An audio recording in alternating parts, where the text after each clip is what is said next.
Hello, and welcome back to my channel. This is Reality with DVD. And to be honest with you, I tried my best to skirt around this issue because Love and Marriage Huntsville and still is my favorite show. But the people who recap this show are dropping like flies. Okay, let me just say that. How you doing on Mother Wendy? Like, comment, and subscribe to the channel, share the video. And I hate to say this is in my opinion and for entertainment purposes only, but it is. But I hate to say it. Something that we have to say, in order to cover ourselves. But these things are facts, almost, right? Now, let me just say, I thought it was cute because I always talk about the Jackson girls from down to the Bell Collective because Bell Collective, I went to Jackson State and then, Antoinette is my dentist. That's what it is. Same thing with Storm. When I found out she was from Kemper County, I was like, cool, she's from Kemper County. And see, everybody just comes from Mississippi together. 82 counties, okay? So out of those 82 counties, none of them really are close together, like except for the ones that surround each other. And the ones that surround each other, we normally kind of blend together. Like, for example, October Hall, Neshoba, Leak, you know, where I am originally from, which is Kemper County. So Lauderdale, right around in that area, we all kind of in some way mesh. Okay, this East Central Mississippi. Okay, so when I found that out, I was just extremely happy for Stormy. So what I did was it wasn't her relationship with Mel that motivated me. It was the fact she was on a TV show, and I said, when people from Mississippi make it, I'm gonna support, right? Regardless. I don't I haven't bought anything from the trees yet, because she has that store on Northside Drive, but I definitely know where Marie's businesses are, and a lot of people don't think that Marie has businesses here. She does. I brag on her. People don't like Marie, okay? I know about Tambra in her radio days. I knew her before she did radio. She always was on the mic doing something, though, okay? So I know that. However, and then what Marie did to Latrice first season, that got up under my crawl space because I'm like, what is she doing? This Harrison Bull stuff and all this type of stuff. This is the type of thing that is going on with Stormy right now. It is sad. It is ridiculous. I have video from one of the other bloggers or YouTubers showing this woman getting dragged by two Caucasian women. What is it that made the first person, and I don't know who the first person was to share the video because I'm about to share it. So the way things go around in these YouTube streets, I don't know who's the first person had. But what made someone share that, right?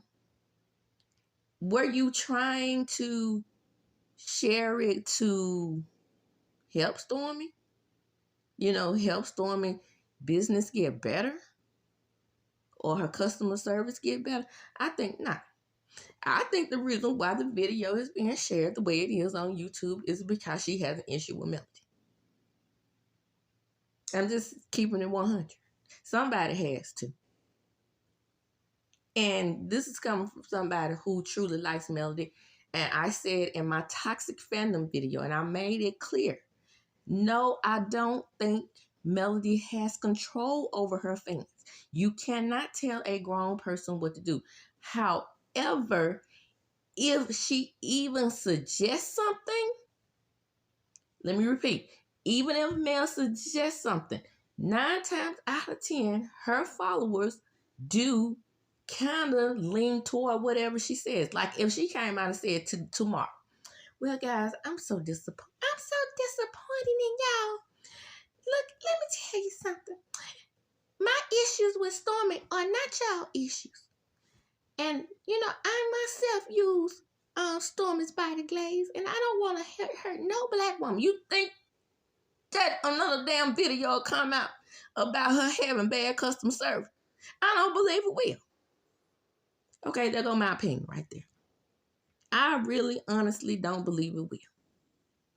And like I said, I try to stay away from this topic because of the vitriol that I received in my Piping Hot Tea fandom video. And people were coming in the comments saying, your channel is not gonna make it. You won't make it. Talking like this about Mel and her mom. I said, what did I say about Mel and her mom? Huh? I gave my honest opinion of what I was dissecting from what I saw on the show. I even said that I wasn't sure that this was the case. I was trying to figure out if Melody was a product of an affair like Martell said she was. It was a question. I asked that question, and then I turned around and asked the question on whether,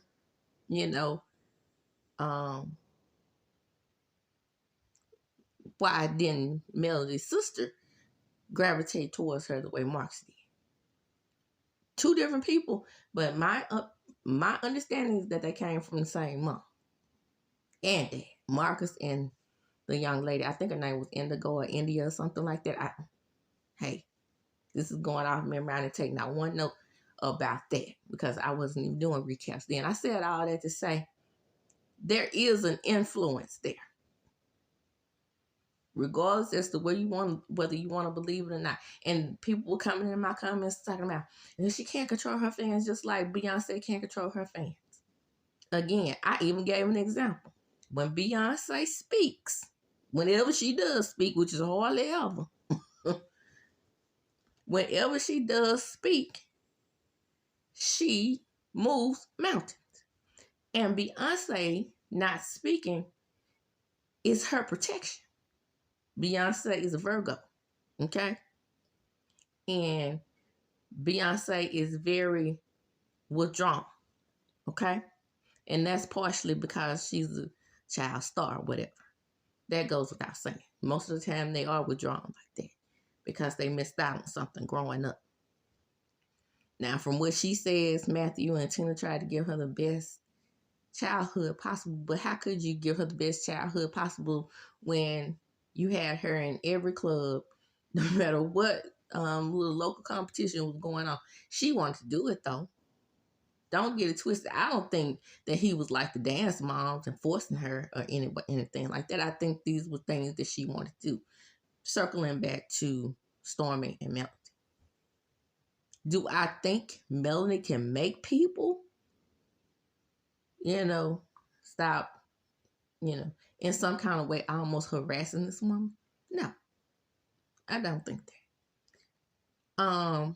When I did my review of Stormi's product, I went in with my eyes wide open.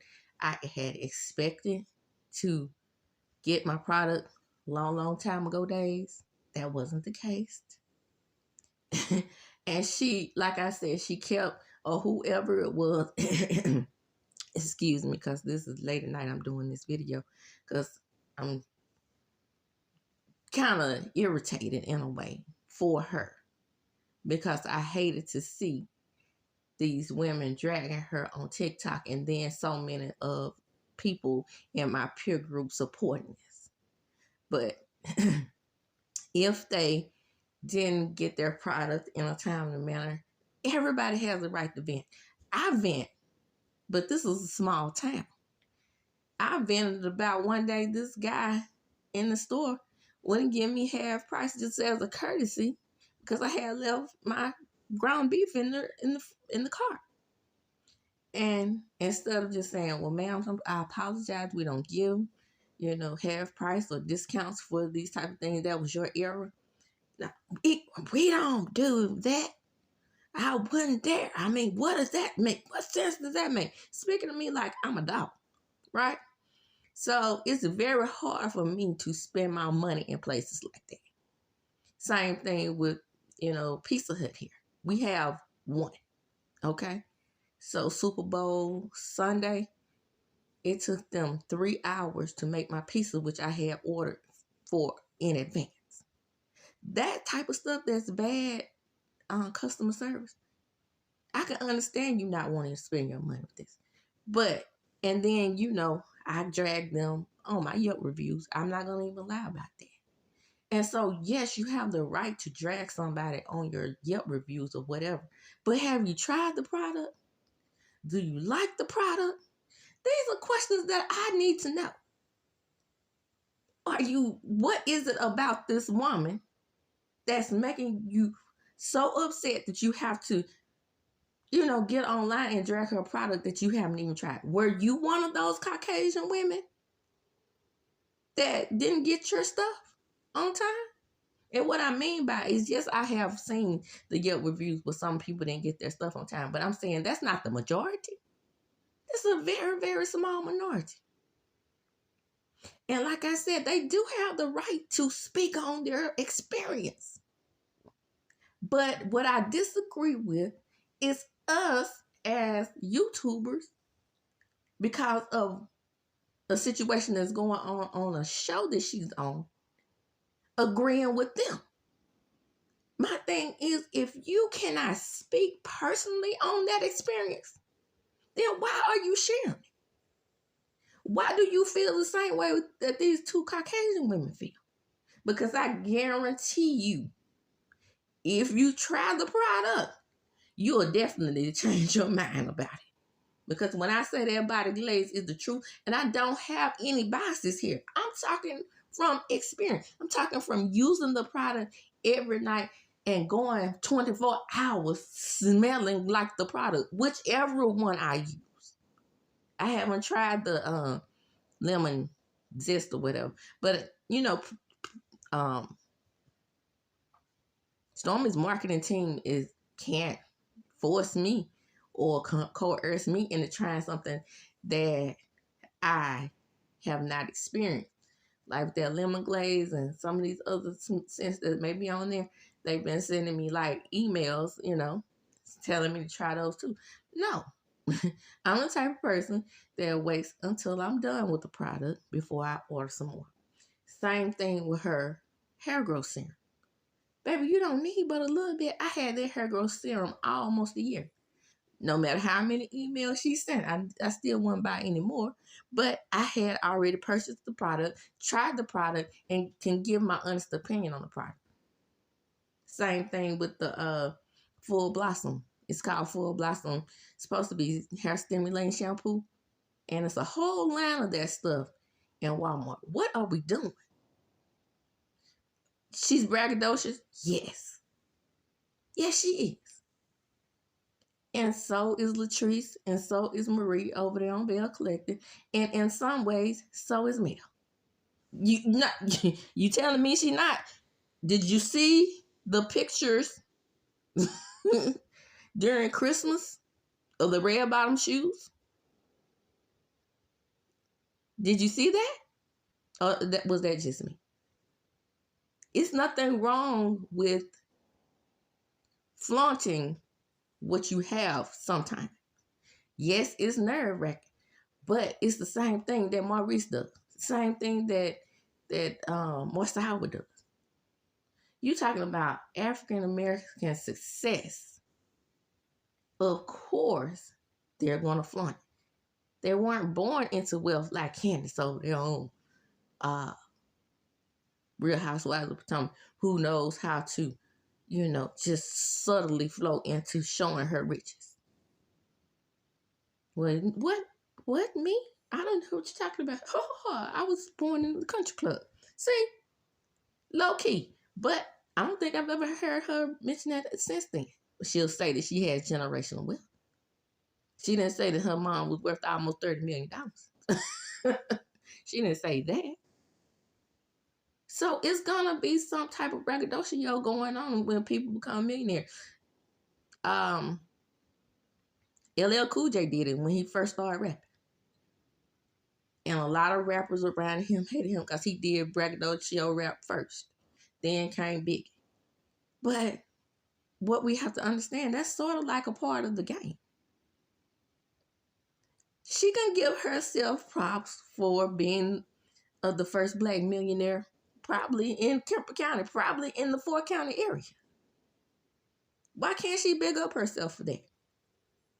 I get on here every day and big up myself for being a great PTO mom, being parent of the year. Is that braggadocious? Yes, it is. But that means I'm proud of my achievement. We got to get out of this mentality where people can't have pride in themselves.